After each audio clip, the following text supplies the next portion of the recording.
ប្រិមិត្តមានធម្មតារឿងនេះបាទដឹកយកទៅវាយដល់ក្នុងផ្ទះបាទវាទៅហៅខូប្រិមិត្តនារីទំនើងដែលមានឈ្មោះថាឌីវ៉ាស៊ីណាកាហ្វេកុងចិត្តយ៉ាងម៉េចបានគេហៅលួងទៅបានដោយសារខ្ញុំភ័យខ្លាចគាត់ប្តឹងខ្ញុំដោយសារគាត់អាងថាគាត់មានខ្សែធំទៅពេលណៃឆោតដែរណាខ្លាចប្តឹងណាខ្ញុំខ្លាចគាត់ប្តឹងខ្ញុំអញ្ចឹងគាត់ឯងក៏ទៅតាមការណាត់របស់គេចានៅពេលគេណាត់ប្អូនទៅណាទៅឆាវចំេះទី1ផ្ទះគាត់ផ្ទះគាត់ហ្មងចាផ្ទះគាត់យកហ្មងបាទនៅពេលដែលប្អូនទៅដល់ផ្ទះរបស់ហើយជនសង្ស័យដែលធ្វើសកម្មភាពអ្វីមកលើប្អូននឹងគឺទៅដល់ហ្នឹងគឺគេធ្វើសកម្មភាពនឹងគេនិយាយគំរាមមកកាន់ប្អូនយ៉ាងម៉េចខ្លះមុនដំបូងហ្នឹងខ្ញុំចូលទៅដល់ផ្ទះគាត់ហ្នឹងគាត់ធ្វើវាយខ្ញុំហ្មងបាទខ្ញុំឯងនិយាយអ្វីនិយាយតែពាក្យពិតមកបានទេណាចាខ្ញុំនិយាយថាឥឡូវហៅណាគេទៅពេលខ្ញុំសួរប៉ុណ្ណេះហើយគាត់ផ្ទះខ្ញុំយកហ្មងហើយគាត់និយាយថាថ្ងៃជេបងអញថ្ងៃជេបងអញហើយឲ្យអញទៅស្លាប់ទៀតណាថ្ងៃហើយថ្ងៃទៅគប់ឡានបងអញតែខ្ញុំបានគ្រប់បាទចោតប្រកាន់ណៃហ្នឹងទៀតចា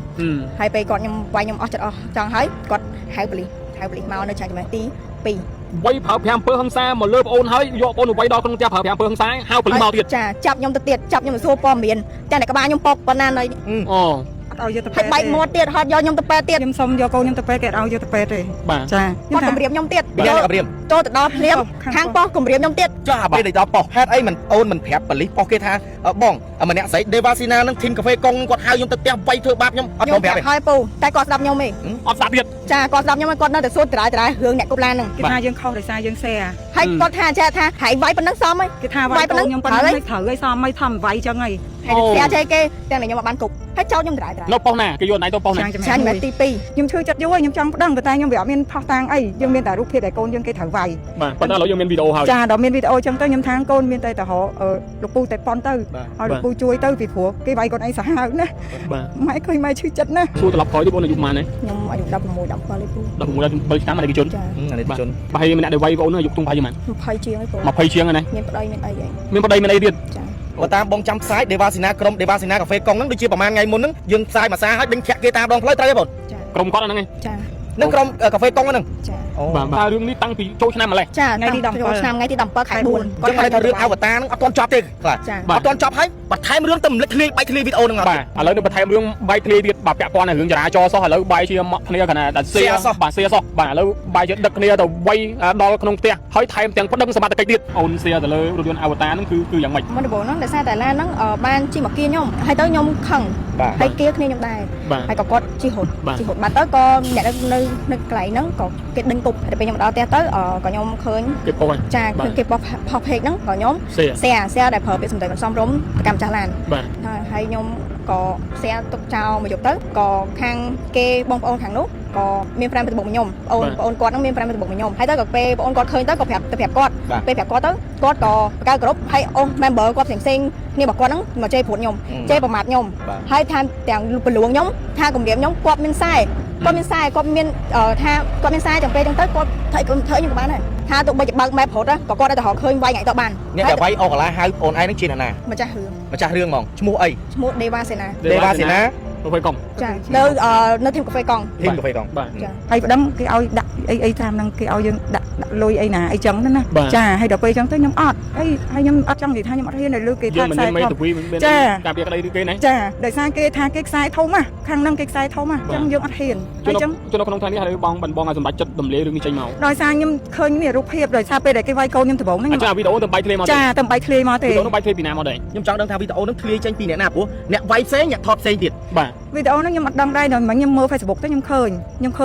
បាយធ្លាយមកដល់ពេលខ្ញុំឃើញថាគេរូបនេះគេវាយកូនខ្ញុំម្រាមដៃ10សូមសំណូមពរសមាជិកទាំងអស់និងសំណូមពរដល់ឯកឧត្តមជួនអរិនជួយរយុទ្ធធរកូនខ្ញុំរួមប្រទេសកូនខ្ញុំនៅក្មេងវាចាញ់ភាពលួងលោមរបស់គេការប្រលួងរបស់គេប្រើពាក្យផ្អែមផងគេប្រើពាក្យគម្រាមផងហៅយកទៅហ្នឹងហើយដល់ពេលហើយគេយកកូនខ្ញុំទៅវាយទាំងដែលខ្ញុំជាម្ដាយអត់ដឹងសោះអញ្ចឹងហើយខ្ញុំមិននឹកស្មានថាគេវាយកូនខ្ញុំសាហាវដល់ថ្នាក់ហ្នឹងឯងអញ្ចឹងខ្ញុំសូមឲ្យឯកឧត្តមទាំងអស់នៅក្នុងសមាជិកហ្នឹងណាជួយរយុទ្ធធរកូនខ្ញុំផងហើយជួយចាប់អ្នកស្រីហ្នឹងឲ្យបានហើយជាពិសេសគឺអាដាមជួននរិនដែលលោកតែងតែបង្ក្រាបរាល់បទល្មើសបាទហើយផ្សេងបាទជាពិសេសគឺពាក់ព័ន្ធនឹងអំពើហិង្សានេះកន្លងមកហើយថ្មីនេះយើងឃើញស្រាប់ហើយមិនថាវ័យនៅក្នុងរូបភាពណាទេបាទវ័យអប់រំក៏ដោយបាទឲ្យតែមានការបែកធ្លាយនៅលើបណ្ដាញសង្គមគឺលោកតែងតែបង្ក្រាបយើងរងចាំមើលចំណាត់ការរបស់កម្លាំងសមត្ថកិច្ចតើនឹងមានចំណាត់ការយ៉ាងណាជុំវិញពាក់ព័ន្ធនៅក្នុងករណីខាងលើនេះបងប្អូនចង់ប្រើផលិតផលកូរ៉េសុទ្ធ 100% មិនប៉ះពាល់ដល់សុខភាពគឺផលិតផលក្រុមហ៊ុន MAE មានទាំងអាហារបំពន់សុខភាពគ្រប់ប្រភេទមានទាំងគ្រឿងសម្អាងប្រភេទលេគ្រប់មុខនិងមានប៊ីចេង MAE ជាប៊ីចេងសុខភាពមានសុវត្ថិភាពដល់អ្នក ប្រើប្រាស់អាចដើររកទិញតាមតូបតាមផ្សារ25ខេត្តក្រុងឬអាចរកទិញតាមเพจតំណាងចែកចាយទាំងអស់បានព្រមទាំងតាម Telegram និងเพจរបស់ក្រុមហ៊ុនបាទប្រិមត្តទូទាំងជនយើងឥឡូវនេះគឺថាបងអូនស្រីដែលត្រូវបាននារីជើងល្អគេហៅថានារីទំនើងគឺបានប្រើប្រាស់អំពើហិង្សាដែលហៅដែលមានឈ្មោះថាឌីវ៉ាស៊ីណាកាហ្វេកុងបាទបើតាមការបញ្ជាក់នឹងការរៀបរាប់របស់បងអូនស្រីនឹងគឺថាគាត់បានshareឡានអវតារមួយគ្រឿងបាទហើយនារីខាងលើនឹងឃើញមិនដឹងថាគាត់ខឹងសម្បារឿងអីយើងអត់ដឹងមិនទៀតនឹងធ្វើការសាកសួរគាត់បាទគាត់ស្រាប់តែអែតគាត់ចូលទៅក្នុងក្រុមហើយលួងលោមគាត់ហើយហៅគាត់យកទៅវៃនៅក្នុងផ្ទះតែម្ដងប្រិមិត្តហើយជានារីមិនធម្មតាប្រិមិត្តទេបាទជំរាបសួរបងអូនបាទបងបងហើយនឹងបងអូនស្រីនៅក្នុងថ្ងៃនេះតគឺបងមកជួបជាមួយនឹងបងអូនហ្នឹងគឺមានរឿងអីដែររឿងហ្នឹងគេប្រឡងកូនខ្ញុំហ្នឹងយកទៅវាយចាហើយគេគម្រាមថាយើងរត់មិនរួចទេហើយមូលហេតុរឿងគឺវាអត់មានអីធំទេគាត់ថាឡានកាលហ្នឹងមានឡានគេមានបញ្ហានៅវត្តភ្នំការចូលឆ្នាំថ្ងៃទី15ឬក៏16ខែ4ចាមានបញ្ហាមាននៅវត្តភ្នំហ្នឹងដល់ឡានហ្នឹងមានបញ្ហារឿងរបស់គេហ្នឹងក៏មកប៉ះជើងកូនខ្ញុំចាដល់ពេលប៉ះទៅកូនខ្ញុំខឹងក៏แซ่រឿងឡានហ្នឹងហើយក៏ប្រើពាក្យមិនសមរម្យដែរប្រើពាក្យដូចថាវាខឹងថាប៉ះឡានវាឲ្យរត់ទៅអញ្ចឹងណាចាហើយប៉ុណ្ណឹងហើយបាទឥឡូវខ្ញុំសួរបងអូនស្រីវិញដោយសារតែបងអូនស្រីគឺជាអ្នកសេផ្ទាល់បាទឥឡូវបងអូនស្រីជួយរៀបរាប់មួយនៅក្នុងហេតុការណ៍ករណីដែលអូនសេទៅលើរថយន្តអវតារហ្នឹងគឺយ៉ាងម៉េចមុនដំបូងហ្នឹងដោយសារតែឡានហ្នឹងបានជិះមកគៀខ្ញុំហើយទៅខ្ញុំខឹងហើយគៀគ្នាខ្ញុំដែរហើយក៏គាត់ជិះរត់បាទទៅក៏អ្នកនៅកន្លែងហ្នឹងក៏គេដេញគប់ទៅតែពេលខ្ញុំដល់ផ្ទះទៅក៏ខ្ញុំឃើញគេផុសចាឃើញគេផុសเพจហ្នឹងក៏ខ្ញុំแซ่ដែលប្រើពាក្យសម្ដីមិនសមរម្យទៅកម្មចាស់ឡានបាទហើយខ្ញុំក៏แซ่ទុកចោលមកយប់ទៅក៏ខាងគេបងប្អូនខាងនោះក៏មាន5ទៅបុកខ្ញុំបងប្អូនគាត់ហ្នឹងមាន5ទៅបុកខ្ញុំហើយទៅក៏ពេលបងប្អូនគាត់ឃើញទៅក៏ប្រាប់គាត់ពេលប្រាប់គាត់ទៅគាត់ក៏បកគ្រប់ហើយអូ member គាត់ផ្សេងគ្នារបស់គាត់ហ្នឹងមកជេរព្រួតខ្ញុំជេរប្រមាថខ្ញុំហើយថាទាំងពលួងខ្ញុំថាគម្រាមខ្ញុំគាត់មានខ្សែគាត់មានថាគាត់មានខ្សែទាំងពេលចឹងទៅគាត់ធ្វើខ្ញុំបានដែរបាទថាទោះបីបើក map រត់ក៏គាត់តែរកឃើញវាយថ្ងៃទៅបានបាទអ្នកដែលវាយអស់កន្លះហៅបងឯងនឹងជាអ្នកណាម្ចាស់រឿងហ្មងឈ្មោះអីឈ្មោះ Deva Sena កាហ្វេកុងចានៅធីមកាហ្វេកុងបាទចាបន្ទាប់មកមកទៀតនៅពេលដែលឆាតហើយគម្រាមហើយហៅបងឯងនឹងមិនបានចិត្តយ៉ាងម៉េចបានគេហៅលួងទៅបានដោយសារខ្ញុំភ័យខ្លាចគាត់ប្តឹងខ្ញុំសារគាត់អាងថាគាត់មានសារធំទៅពេលណៃឆោតដែរណាខ្លាចប្តឹងណាខ្ញុំខ្លាចគាត់ប្តឹងខ្ញុំអញ្ចឹងកូនឯងក៏ទៅតាមការណាត់របស់គេចានៅពេលគេណាត់បងអូនទៅណាទៅឆ្ងាយចំណេះទី1ផ្ទះគាត់ផ្ទះគាត់ហ្មងចាផ្ទះគាត់យកហ្មងបាទនៅពេលដែលបងអូនទៅដល់ផ្ទះរបស់ហើយជនសង្ស័យដែលធ្វើសកម្មភាពអ្វីមកលើបងអូនហ្នឹងគឺទៅដល់ហ្នឹងគឺគេធ្វើសកម្មភាពនឹងគេនិយាយគម្រាមមកកាន់បងអូនយ៉ាងម៉េចខ្លះមុនដំបូងហ្នឹងខ្ញុំចូលទៅដល់ផ្ទះគាត់ហ្នឹងគាត់ធ្វើវាយខ្ញុំហ្មងបាទខ្ញុំឯងនិយាយអ្វីនិយាយតែពាក្យពិតមកបានទេណាចាបាទខ្ញុំនិយាយថាឥឡូវហៅណាគេទៅពេលខ្ញុំសួរប៉ុណ្ណេះហើយគាត់ផ្ទះខ្ញុំយកហ្មងហើយគាត់និយាយថាថ្ងៃជេរបងអញហើយឲ្យអញទៅស្លាប់ទៀតណាថ្ងៃទៅគប់ឡានបងអញតែខ្ញុំបានគ្រប់បាទចោតប្រកាន់ណៃយើងទៀតចាហើយពេលគាត់ខ្ញុំវាយខ្ញុំអស់ចិត្តអស់ចង់ហើយគាត់ហៅប៉ូលីសមកនៅឆ្ងាយចំណេះទី2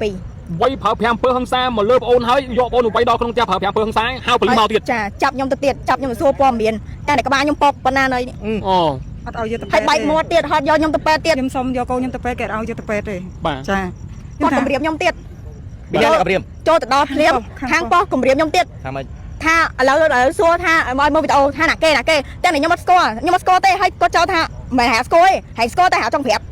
តែខ្ញុំប្រាប់ថាខ្ញុំនិយាយពាក្យពេចន៍សម្ដីបលិសសម្លុតដល់កាន់ណៃចាខ្ញុំនិយាយពាក្យពេចន៍ចេញទៅគាត់ថាខ្ញុំស្គាល់ខ្ញុំប្រាប់ពូឲ្យអស់តែបើខ្ញុំអត់ស្គាល់ខ្ញុំប្រាប់ស្គាល់អីតែគាត់នៅតែចោលខ្ញុំទៀតហើយពេលគាត់សួរព័ត៌មានខ្ញុំហើយខ្ញុំប្រាប់គាត់ថាខ្ញុំស្គាល់តែម្នាក់អីហើយម្នាក់ហ្នឹងនៅលេងនៅបាត់ភ្នំនឹងមួយខ្ញុំទៀតតែតែមកភ័ក្រខ្ញុំវាបកកើតគ្រប់វាថាអូទាយើងនិយាយលេងពូហ្នឹងហើយទៅ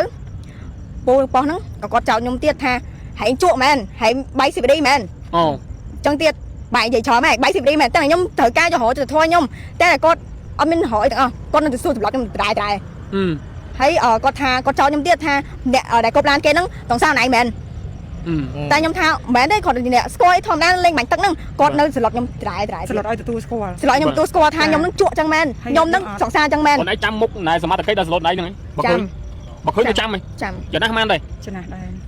រចាស់ដែរស្គាល់ឈ្មោះគាត់ទេអត់ស្គាល់ដោយសារខ្ញុំអត់ដែរស្គាល់ខាងគាត់ខ្ញុំអត់ដែរទៅអត់ដែរស្គាល់បាទអញ្ចឹងបានន័យថាត្រឡប់មកក្រោយវិញអញ្ចឹងបានន័យថារឿងនេះតាំងពីចូលឆ្នាំម្លេះចាថ្ងៃទី17ឆ្នាំថ្ងៃទី17ខែ4បាទគាត់ហៅថារឿងអវតារហ្នឹងអត់ទាន់ចប់ទេខ្លះអត់ទាន់ចប់ហើយបន្ថែមរឿងទៅឃ្លីបែកឃ្លីវីដេអូហ្នឹងអត់បាទឥឡូវនេះបន្ថែមរឿងបែកឃ្លីទៀតបាទពាក់ព័ន្ធនឹងរឿងចរាចរណ៍សោះឥឡូវបែកជាគ្នាកណ្ដាលសៀសោះបាទសៀសោះបាទឥឡូវបែកយកដឹកគ្នាទៅវៃដល់ក្នុងផ្ទះ ហើយថែមទាំងប្តឹងសមត្ថកិច្ចទៀតបាទអញ្ចឹងជុំវិញពាក់ព័ន្ធក្នុងករណីនេះខ្ញុំសំណូមពរទៅដល់អាយដាមជួននរិនសូមមេត្តាជួយបើកការស្រាវជ្រាវឲ្យម៉ត់ចត់ឲ្យមានទៀនបាទហើយដើម្បីឲ្យសួររកតាំងពីសមត្ថកិច្ចដែលបានចាប់គាត់ទៅហើយសម្លុតនៅក្នុងការសួរចម្លើយទៅកាន់បងស្រីបន្ថែមទៀតនេះបើតាមការបញ្ជាក់និងរៀបរាប់គាត់ព្រោះរឿងនេះអត់ចប់ទេប្រិមិត្តបាទនៅពាក់ព័ន្ធមួយចរាចរណ៍ហើយអ្នកគប់ផ្សេងបាទប៉ុន្តែគាត់គាត់ចូលរួមនៅក្នុងការសៀជាការសៀចែកចម្លែកទោះមិនក៏យើងមិនត្រូវ